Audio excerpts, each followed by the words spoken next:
Xəzinəvar yaşayış məntəqələri istiqamətində Azərbaycan ordusunun istiqamətlərini atıcı silahlardan fasilələrlə atəşə tutublar. Bir neçə gündür bu davam edir. İlk dəfə deyil, birinci atəş deyil. Təbii ki, biz bunu öyrəşmək, belə deyək, məqsədimiz də yoxdur, planımızda da yoxdur.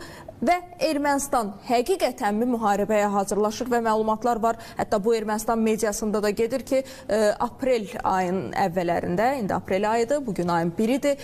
Yaxın 3-4 gün ərzində Ermənistan hücuma keçməyə hazırlaşır. Necə qiymətləndirə bilərsiniz bir hərbi ekspert kimi? Həqiqətən də belədirmi? İhtimal var.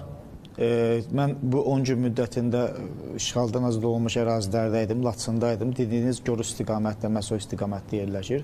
Düşmən mövqelərini bu deyirlər Avropanın missiyası. Mülki missiyası, dırnaqarası mülki missiyası. O mülki missiyanın məsəl üçün baxışı həmin bizim postlara, mən ehtiyatda olan bir zabitin baxışı ilə eynidir.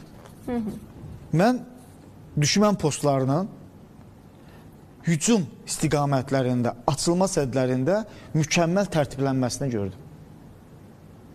Bu tərtiblənmə sülh üçün hazırlanan bir tərtiblənmə deyildi.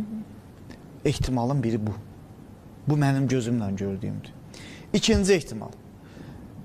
Müşahidə missiyasının apardığı kəşfiyyat. Bunu Cənab Prezident 12-ci Qlobal Forumda gözəl şəkildə qeyd etdi ki, bizim sərhədlərimiz, ərazilərimiz, keçid və xüsusi cığırlar və izlərimiz həmin missiya tərəfindən kəşfiyyat aparılır.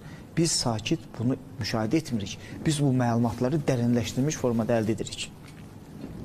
İkincisi isə müharibə varsa, müharibə olacaqsa göz lazımdır müşahidə üçün. Gözün baxıb əldə etdiyi nəticə tətbiq edilən silahların gəlişinə isbatımızdır. Ermənistan ordusu 50 milyon dollarlıq pilotsuz uçuş aparatlarının elementlərini, hissələrini Ermənistana gətirdirilir. Bunların yenidən qurulması üçün yeni zavodların, yeni müasir tipli zavodların hazırlanması həyata keçirilir. Ermənistan havadarları ilə və Amerika, Fransa və s. kimi ölkələrlə Biden hakimiyyət dövründə bu maliyyələşməsinin bir hissəsini özü də bilmədən Cənubi Qafqaz və İrana doğru yönəliş proseslərdə gücləndirilirdi.